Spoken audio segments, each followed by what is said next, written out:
Hi, welcome back to Grannie Charlotte's Adventure Stories. Today we're reading Chapter 4 of Little Pilgrim's Progress. But first, let's check out our vocabulary words. Today we only have one word, and that is pilgrim. A pilgrim is a person who goes on a trip or a journey for a special purpose to make a discovery about themselves. That's the word pilgrim, and that's the name of our book, Little Pilgrim's Progress. So we're going to see what kind of progress our pilgrim makes today. So let's get reading. Chapter 4. Little Christian went on toward the village as quickly as he could, but he soon became very tired indeed. His burden seemed to grow heavier every minute until at last he felt ready to just fall down underneath it. By the time he reached the hill, he could scarcely walk, and he wondered if he would ever be able to get to the house in which the friends of Worldly lived. But when he turned the corner of the road that led round the hill, he almost forgot his burden, for he had never before seen anything so terrible as that path.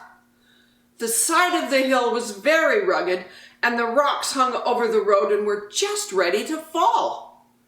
Little Christian went a little way, but he was soon so frightened that he dared not take another step.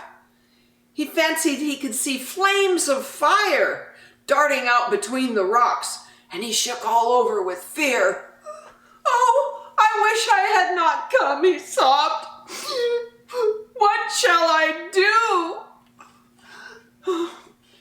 Presently a man appeared at a little distance, and as he came near, Christian saw that it was Evangelist. He had no smile on his face, and poor little Christian felt so ashamed and miserable that he almost wished those rocks would fall and hide him from the sight of the friend whom he had disobeyed. "What are you doing here?" said Evangelist, but little Christian hung down his head and did not speak. "Are you not the little boy whom I found crying outside the city of destruction?" "Yes," sobbed Christian. "Did I not show you the way to the Wicket-gate?" "Yes." "Then how is it you are here? For this is not the way to the gate." "Oh," cried little Christian, "I did not mean to do wrong, but I met a boy who told me I could get rid of my burden in the village. And I was so tired I thought I would come, but I'm sure the hill will fall on me, and I am so frightened." Then Evangelist said, "Listen to me. The king sent me to tell you about the celestial city, and you had his promise that he would love you and watch over you.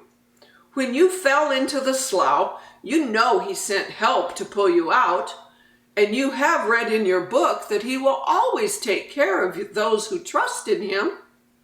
Why did you believe what Worldly said and turn away from the right path?" Poor little Christian was now crying very bitterly, and Evangelist laid his hand gently on the child's head. "You have grieved the king very much," he said.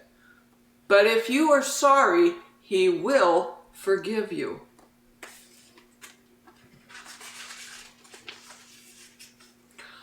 "I will never be naughty again," cried little Christian. "I am very, very sorry indeed.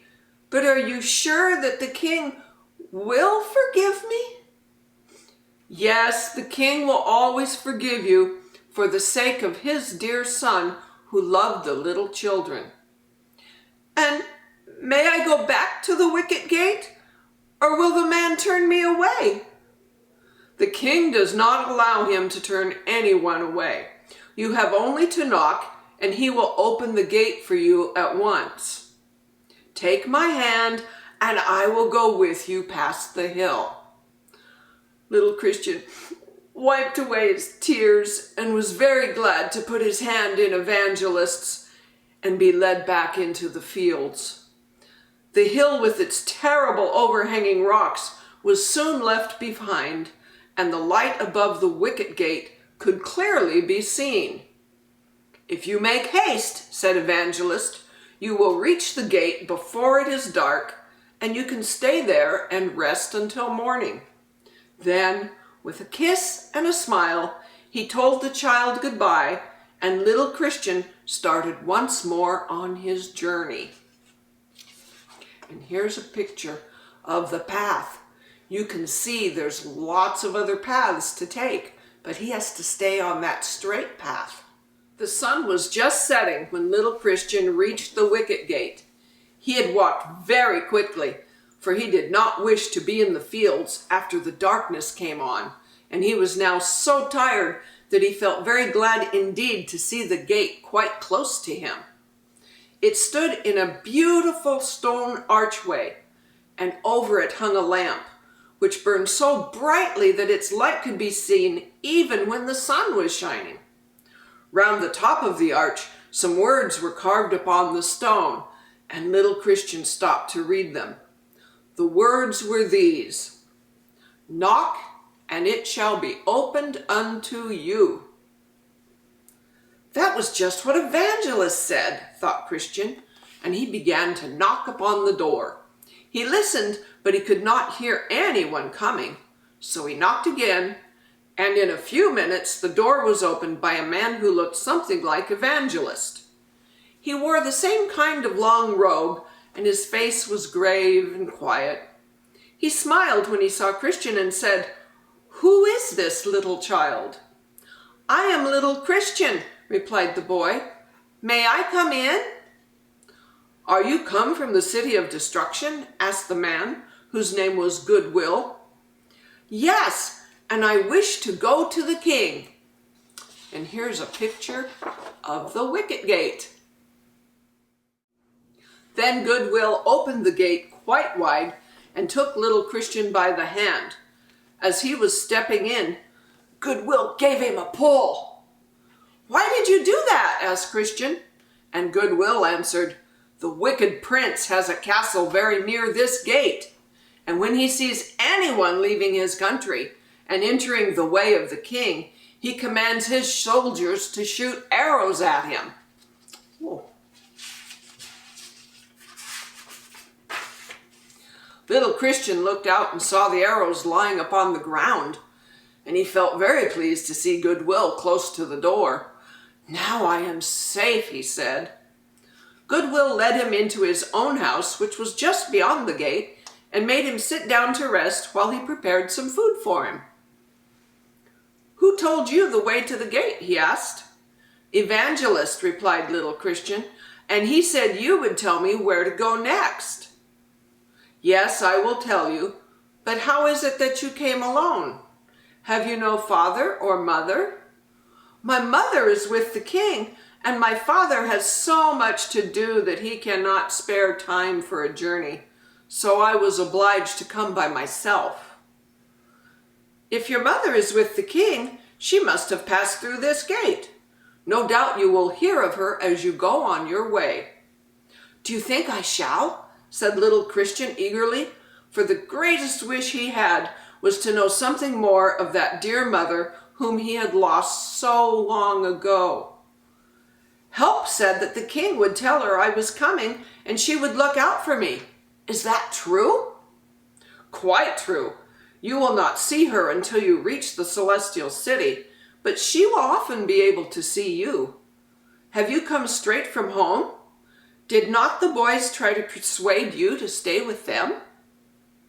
"Oh, Obstinate and Pliable came after me, and Obstinate was angry, but Pliable said he would like to go to the celestial city, so he came with me.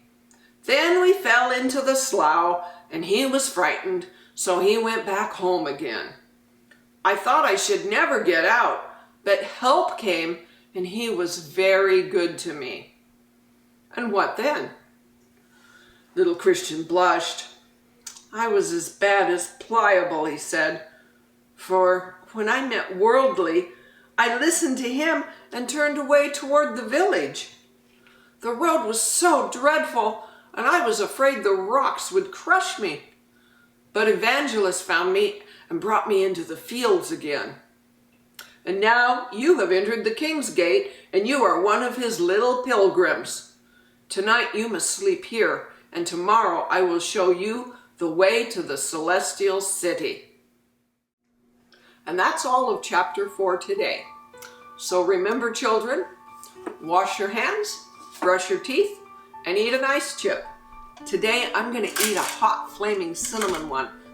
Kind of reminds me of those hot fires coming out of that rocky path that Pilgrim almost took. See you next time.